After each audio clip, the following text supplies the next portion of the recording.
ಊಟಕ್ ಬಾ ತಮ್ಮ ಅಂತ ಹೇಳಿ ತಾಯಿ ಕರೆಯೋದು ಒಂದದ, ಕೂಳ್ ತಿಂದು ಹೋಗು ಬಾ ಅಂತ ಹೇಳಿ ಕರೆಯೋದು ಒಂದದ. ಎರಡೂ ಪದಗಳು ತಾಯಿನೇ ಕರೀತಾರ. ಎರಡೂ ಪದಗಳ ಇರುವ ವ್ಯತ್ಯಾಸಗಳು ಏನದವ ಅಂದ್ರ,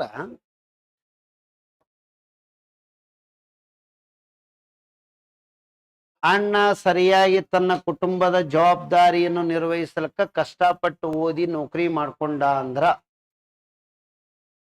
ಒಂದು. ನಮ್ಮ ಅಣ್ಣಗ ನೌಕರಿ ಅದ, ನಾ ಏನ್ ಆರಾಮ್ ಇರಬಹುದು ಅಂತೇಳಿ ಸುಮ್ಮ ಅಡ್ಡಾಡಕತ್ತಂದ್ರೆ ಇವತ್ತ ಅಮ್ಮ.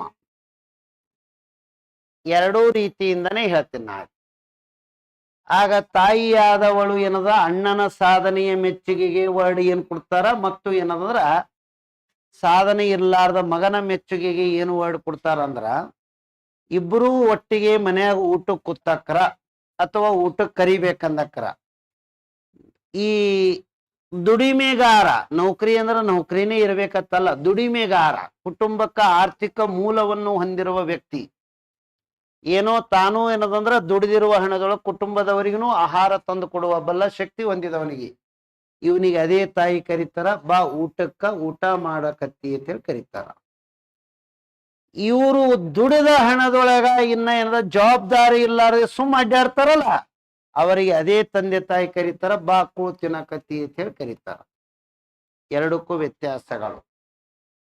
ಎರಡೂ ಪದಗಳು ಒಂದೇ ಇದ್ರು ಎರಡಕ್ಕ ಅರ್ಥ ಬೇರೆ ಬೇರೆ ಅದ. ಇನ್ನೊಬ್ಬರು ದುಡಿದ ಹಣದಲ್ಲಿ ನಾವು ಬದುಕುವುದಕ್ಕ ಈ ರೀತಿ ಅಂತಾರ. ಹಳ್ಳಿಗಳಲ್ಲಿ ಗ್ರಾಮೀಣ ಭಾಷೆ ಇದು. ನಾನೇ ದುಡಿದ ಹಣದಲ್ಲಿ 4 ಮಂದಿ ಮನೆಯಾಗಿನವರು ಊಟ ಮಾಡೋದಕ್ಕ ಅದರದ್ದು ತೃಪ್ತಿನೇ ಬೇರೆ ಇರ್ತವ. ಒಂದೇ ಕಾನ್ಸೆಪ್ಟ. ಎರಡನೆಯದ್ದು, ಈತ ಎಂದ ಊಟ ಮಾಡಿ ಎದ್ದು ಹೊಂಟಿದ್ದ ಅಂದ್ರ ನೀರ್ ಕುಡಿದು ಹೋಗಕ್ರ ತಮ್ಮ ಒಂದು ತಂಬಿಗೆ ನೀರ್ ಕುಡ್ಲಕ್ಕ ಮುಂದಾದಕ್ರ ತಾಯಿ ಹತ್ರ, ತಮ್ಮ ನೀ ಹೋಗಿ ನಾ ಕೊಡ್ತೀನಿ ಅಂತ. ಯಾಕ ಅಂದ್ರ ಆಲ್ರೆಡಿ ದುಡಿದು ಟಯರ್ಡ್ ಆಗಿದಿ, ನಾ ಕೊಡ್ತೀನಿ ಹೋಗು ಅಂತ ಹೇಳಿ ಹೇಳ್ತಾರ. ಅದನ್ನೇ ಇವ ಊಟ ಮಾಡಿ ಎದ್ದು ಹಂಗೆ ಹೊಂಟಿದ್ದಂದ್ರ, ನಿನಗೇನು ಬಂದ ಬಿಗ್ವೇರ್ ಒಂದ್ ತಂಬಿ ನೀರ್ ಕೊಡು ಅಣ್ಣಗ ಅಂತ ಹೇಳಿ ಹೇಳ್ತಾರ. ಇದರ ಅರ್ಥ ಅವನ ಮೇಲೆ ಕಾಳಜಿ ಇಲ್ಲ ಅಂತಲ್ಲ, ಇವನಿಗೆ ತನ್ನ ಜವಾಬ್ದಾರಿಗಳನ್ನು ಕಲಸ ಸಲುವಾಗಿ ಅಂತಿಂತ ಪದಗಳನ್ನು ಬಳಸ್ತಾ ಇರ್ತಾರ. ಆ ಪದಗಳಿಂದ ಅವ ಏನಂತಾನಂದ್ರ, ಅವ ದುಡಿತಾನ, ಅದಕ್ಕೆ ಅವನಿಗೆ ಗೌರವ ಕೊಡ್ತಾರ, ನಾ ದುಡಿಯಂಗಿಲ್ಲ, ನನ್ನ ರೆಸ್ಪೆಕ್ಟ್ ಇಲ್ಲ ಅಂತೇಳಿ ಇವ ಅನ್ಕೋತಾನ.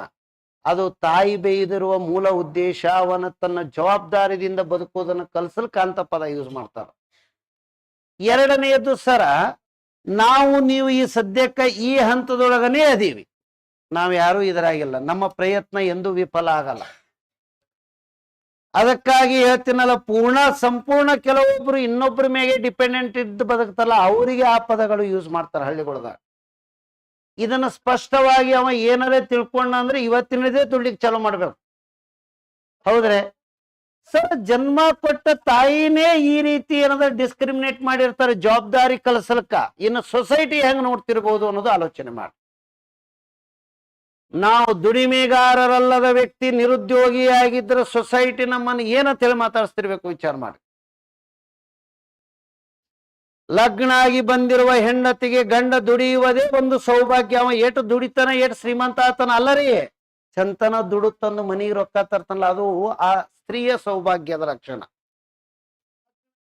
ಮನೆಗೆ ಉಂಡು ಮನೆಗೆ ಏನದಂದ್ರ ಇದ್ದು, ಯಾರೋ ತಂದ್ ರೊಕ್ಕದೊಳಗ ಏನದ ಊಟ ಮಾಡ್ಕೋತು ಹತ್ತಿರತನ ಮಕ್ಕೊಂಡು ಎದ್ದು ಟಿವಿ ನೋಡಿ ಹೆಂಡತಿಗೆ ದುಡ್ಲಿಕ್ಕೆ ಕಳಿಸಿ ತಾ ಮನೆಗೆ ಇರ್ತಾನಲ್ಲ,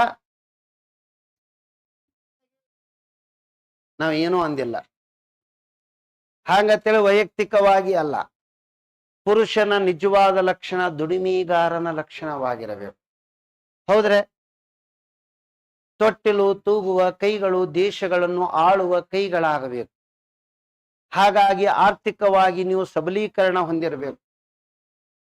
ಭಾರತದ ಕುಟುಂಬದಲ್ಲಿ ಏನದಂದ್ರೆ ನಮ್ಮ ಕುಟುಂಬ ವ್ಯವಸ್ಥೆ ಹೆಂಗದಂದ್ರೆ ಸ್ತ್ರೀ ಪ್ರಧಾನ ಕುಟುಂಬ ವ್ಯವಸ್ಥೆ ಇಲ್ಲ, ನಮ್ಮಲ್ಲಿ ಪುರುಷ ಪ್ರಧಾನ ಕುಟುಂಬ ವ್ಯವಸ್ಥೆ.